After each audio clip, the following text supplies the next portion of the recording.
الحمد لله وصلى الله على نبينا محمد وعلى آله وصحبه وسلم وأشهد أن لا إله إلا الله وأشهد أن نبينا محمدا عبده ورسوله صلى الله عليه وسلم.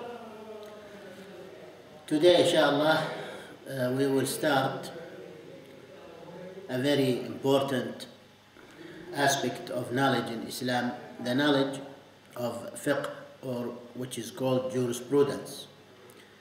The detailed knowledge regarding the obligations that we do, whether it is ablution or prayers or fasting or charity or hajj, or also aspects of marriage and divorce, aspects of dealings, aspects of jihad, aspects of migration, and many other chapters. يعني the book of fiqh includes a lot of issues covering almost all practical issues in Islam. And the Prophet ﷺ encouraged studying those issues by saying, "من يرد الله به خيرا يفقهه في الدين." It is only he who Allah loves good for him that he make him knowledgeable in religion. The scholars said this means that those who do not seek the knowledge of religion, Allah did not will good for them, or Allah did not want good for them. So the point is that this is according to what Allah says in Quran, قُلْ هَلْ يَسْتَوِي الَّذِينَ يَعْلَمُونَ وَالَّذِينَ لَا يَعْلَمُونَ. Say, do those who know the religion equal or are to be equaled with those who do not know? The answer is no. Yani this is a question which is meant to answer itself, you see. And many other verses in Quran. And the Prophet ﷺ used to encourage the companions who were striving harder than others to learn the hadiths and learn the issues of the religion from the Prophet ﷺ. Like, for example, Abu Hurairah radiallahu anhu. He became a Muslim after conquering Mecca, and he was very young, very young. He was a child, actually. He had a kitten, and that is, the name Hurairah comes from the kitten, you know. But this was in his childhood. So the Prophet ﷺ, when he saw him in that early age with his kitten, he nicknamed him Abu Hurairah, you see. The Prophet ﷺ used to nickname children sometimes in a way that make them يعني lovable to him, and they love him. He once passed by a child who had a small bird, and the child was very sad because the bird died. So the Prophet ﷺ came and he held him and he told him يعني to comfort him, and something like the bird is going to be okay, or something like this. So anyway, going back to the subject, when we come to the fiqh, Imam Abu Hanifa rahimahullah has some books like Al-Fiqh Al-Akbar and Al-Fiqh Al-Absat, meaning the knowledge, the great knowledge, and the middle course knowledge, or the simple knowledge. And he meant by that the knowledge of the fundamentals of Aqeedah. That's why he called it Al-Akbar, the greatest. Like Tawheed and like the fundamentals that we learned in the two books earlier. Or the one book and then the Tawheed book. And he also has books regarding the regular fiqh, the regular jurisprudence. attached to jurisprudence are two separate knowledges. One of them is very essential for the knowledge of jurisprudence. عليكم السلام. تفضل. حياك الله. One of them is very important for the knowledge of jurisprudence, which is called أصول الفقه, the fundamentals of fiqh, fundamentals of jurisprudence. These are called fundamentals because they were means to derive the rulings, whether those rulings are in ablution or prayers or any other aspect of religion. So this is usul al-fiqh, like for example dealing with the hadiths of the Prophet ﷺ and their position in Islam, like for example knowing the ijma', the consensus of the Muslim scholars, like for example knowing the abrogation, what has been abrogated of Quran and what kind of abrogation, because abrogations are of different types, what has been abrogated of hadiths and what kind of abrogation also. Okay, we have also qiyas, analogy. Analogy is very important. It is the fourth means to derive the rulings. We have the Quran, the Sunnah, the consensus of the Muslim scholars, and then fourthly the qiyas, which is the analogy. And these are the four fundamentals: Quran, Sunnah, the consensus, and the qiyas, which is analogy. The way of all the Muslim madhabs is to use those four fundamentals. There are other fundamentals attached mostly to qiyas, okay, but these are the main four fundamentals. So the other fundamentals are subsequent fundamentals of qiyas, actually, like istishab, istislah, and many other things which we will probably inshallah mention sometimes, but this is just a brief idea of those things. And Ibn Hazm rahimahullah, one of the scholars, early scholars, not very early, in the century 500 of Hijrah, he introduced, or actually he was a follower of someone who was called Dawood al-Zahiri, who introduced a different system of fiqh, which is called Zahiriyya. Zahiriyya means literal understanding of fiqh, but in a negative way. Ibn Hazm, when he looks at the hadith of the Prophet ﷺ, he says we are only to deal with the words directly. We cannot say why the Prophet ﷺ ordered us to do this or forbade us from doing that. We don't know the logic behind this order. We cannot say what is the logic behind what the Prophet ordered or forbidden. You see? And this is not the right way. The way of Ibn Hazm is a deviant way in fiqh. It's a deviant way in fiqh, even though Ibn Hazm was a big scholar. He had a lot of books. But this way is not the way of Ahl Sunnah. Ahl Sunnah use analogy. But Ibn Hazm does not use analogy. You see? He says there is no such thing. Okay, because we don't know why Allah ordered and why the Prophet ordered. And we don't know why Allah forbid this and why the Prophet forbid this.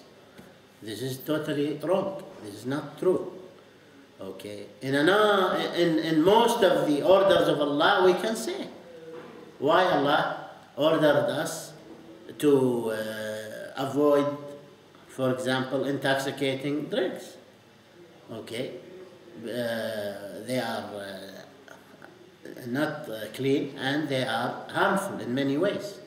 Okay, and any other order, we can say the logic behind it. Okay, why did the Prophet ﷺ order us certain orders? We can also see from what the Prophet ﷺ said. It is rare. It is rare. Yani it is very little that you say, well, we don't know why. For example, why do we go 7 times around Kaaba and not 6 times and not 8 times? Things like that. Okay? Even those things, some scholars mentioned why. Okay? But it's not a definite thing. Okay? It's not a definite thing. But those things do not affect if we don't know why. What does it affect me? I am worshipping Allah by obeying His order. That's enough for me. Okay? Allah said 7, that's it. I go 7 times. And I am satisfied that I am pleasing Allah subhanahu wa ta'ala in this great worship. So in this case, this is enough for me. You see? But this is not the common thing in the orders of Allah and the orders of the Messenger sallallahu alaihi wasallam. The most of the orders and most of what Allah forbids is for something that we can derive, some reason that we can derive, and some reason that we can see.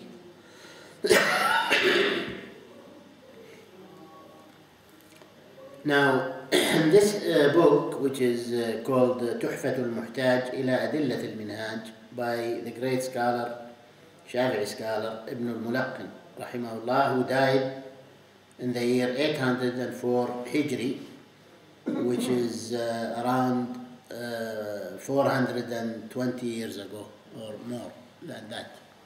420 years or more. No, 600 years ago, rahimahullah.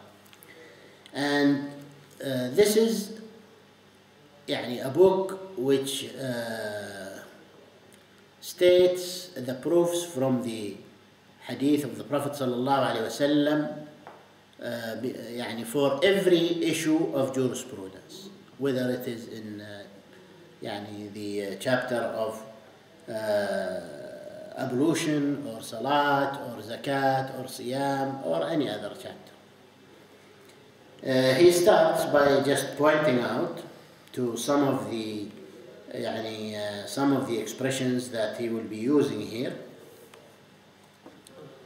And he says here, first, my condition is that I do not mention in this book except a true hadith or an okay hadith, but not the weak. The true hadith is the one which satisfies 5 conditions. The first and the second deal with the narrator himself. The first one is called in Arabic Adalah al-Rawi. The Adalah includes the piety of the narrator, how straight he is regarding applying the orders of Allah, how pious. This is one of the conditions. And also it is the honesty in him and the truthfulness. All these are very necessary constituents of Adalah. And then the next one is called the Dhabt. Dhabt means the full grasp and memorization. To be fully grasping what he memorizes. And this is one of the conditions of the narrator. Okay? And you will be surprised if you see some examples of the memorization. For example, Imam al-Bukhari rahimahullah, who is called top in memorization. the top, if not the most, you know. Imam al-Bukhari rahimahullah once was tested. He visited some place and they decided to test him. So they said, let's bring 100 hadiths, and those hadiths include the narrators. Every hadith include the narrators, 5, 6 narrators for every hadith or more, okay? And let's shuffle them like cards and confuse them, you see? Put this here, and this there, and this there, and this there, and this there, you see? So when Bukhari came, they said, we want to ask you about some hadith we have. He said, okay, go ahead. So they started, everyone started saying what he has in a totally confused way, you know, shuffled way, you know. Imam Bukhari only responded for every one of them, I don't know this, I don't know this, I don't know this, I don't know this. 100 narrations until they finished. Some of them said, is this al-Bukhari, the one who is called to be the best memorizer and this? And others said, we think Bukhari has got us. Otherwise, يعني he would say something wrong, you see. We feel that he has got us. So when they finished, he said, regarding the first narration that you mentioned, about this narrator, who narrated it from this narrator, who narrated it from this narrator, who narrated it from this narrator, he memorized the forged sequence that they mentioned, you know, in this time that he was there, you see. For every one of them, 100 of them, he memorized all the forged ones, you see. He said, this I don't know, but what I know. And then he started mentioning the true narration, the true sequence of narration. I heard this is Ibn Taymiyyah or Bukhari. No, Imam al-Bukhari, rahimahullah. Yeah. So he put every narrator back in place, and everything he put it back in place. And they were amazed. They said, subhanallah, you are Amir al-Mu'mineen. You are the prince of the faithful regarding this knowledge, you know. So Imam al-Bukhari was not alone in this. Imam al-Shafi'i rahimahullah,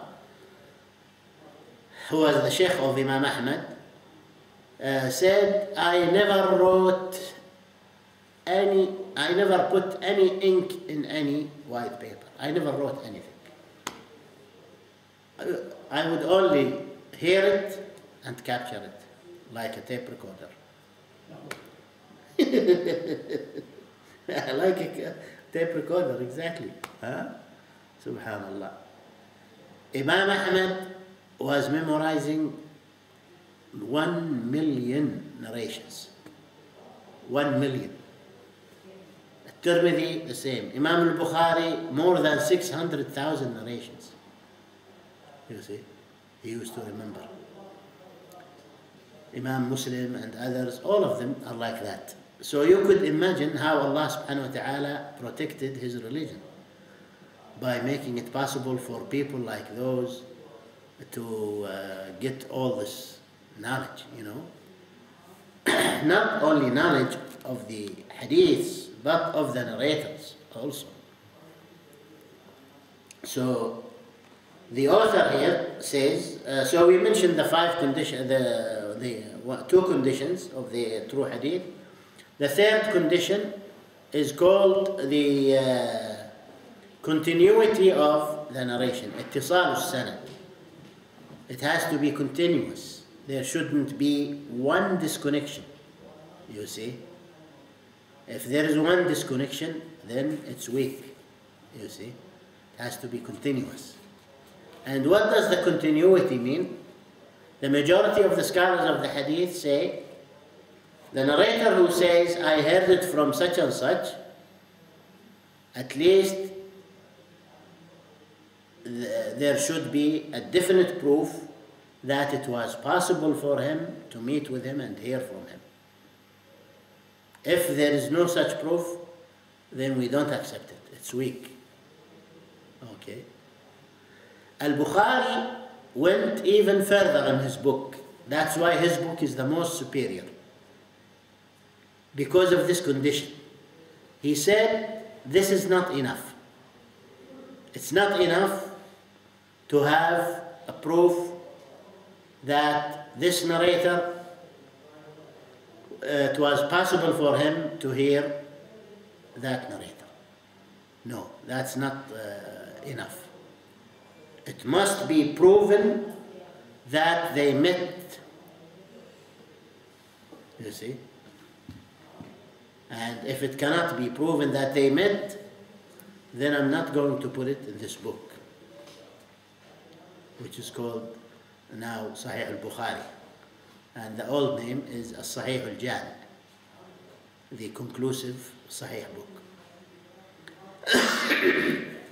And then the fourth condition and the fifth condition are two conditions which deal with both the narrators and what is narrated itself. Those two conditions are that the hadith must be free of any hidden fault, and this is very difficult. It's only for few scholars who can discover those hidden faults, you see. And it must be free from peculiarity. يعني this narrator who narrates this hadith cannot narrate something which someone who is more trustworthy than him narrated it in a different way, you see. So they don't accept what he said in this case. So these are 5 conditions of the true hadith. The okay hadith has the same 5 conditions, except for the memorization. It is not the top, but it is an excellent memory, very good memory, but not the top. It is short of being the top, you see. So this is called Hasan or okay hadith. But the other 4 conditions must be satisfied, you see. So the author says, I only narrate here what is either true or good, Hasan, but not the weak. Regarding the weak hadith, it is not used in the issues of fiqh, in the issues of jurisprudence, by the majority of the scholars of hadith. Some scholars of hadith said we can use them only in a very restricted way. When we want to support an action which is not an obligatory action, but it is a virtuous action, fadail, virtuous, okay? They said in this case we can use the weak hadith, but the true opinion that the weak hadith cannot be used as a proof for any aspect of jurisprudence, whether it's regarding your ablution or prayers or any other aspects of religion.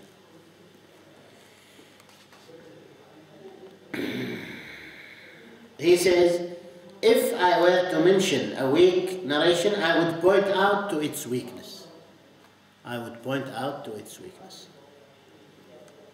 Then he said, the first expression that I am going to be using is muttafaqun alayh, agreed upon. And that is what is narrated by Bukhari and Muslim in their books, in their true hadith books. Of course, Bukhari has other books other than the Sahih. And in the other books, like Al-Adab al-Mufrad, for example, he does not apply the condition that we mentioned earlier. Okay? He does not apply that condition. So it will not be, يعني if you narrate a book from Al-Adab al-Mufrad, you should not say narrated by Al-Bukhari, because you will be cheating.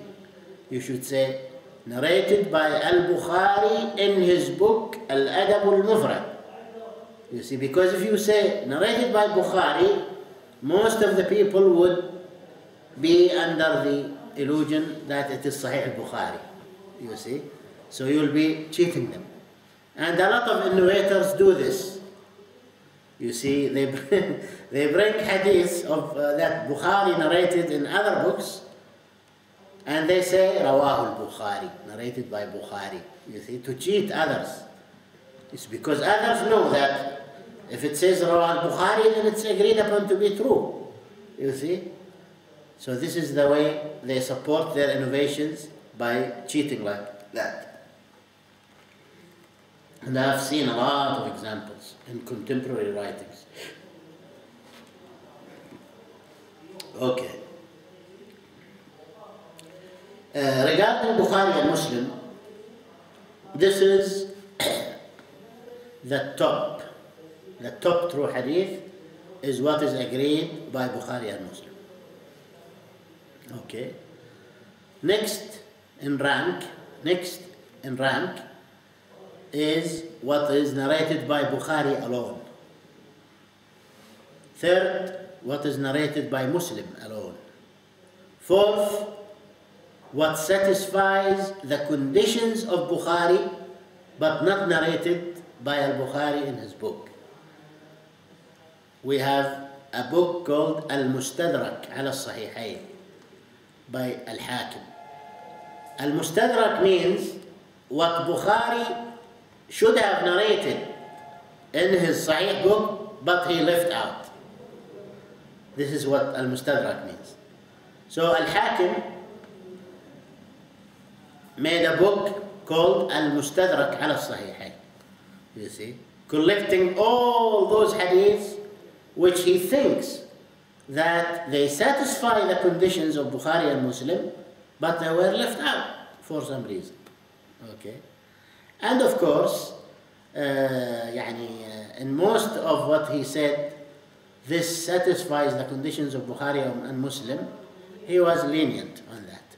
And the scholars who checked after him, after Al-Hakim, they agreed with him for many of those narrations, but they disagreed with him as well. Imam al-Dhahabi followed it. Imam Shaykh al-Albani, rahimahullah, who is a contemporary scholar who died a few years ago, he also followed what Al-Hakim mentioned. And you will find in many cases, either al-Dhahabi or al-Albani say that Al-Hakim said this hadith satisfies the conditions of Bukhari and Muslim, or satisfies the conditions of Bukhari, or satisfies the conditions of Muslim, and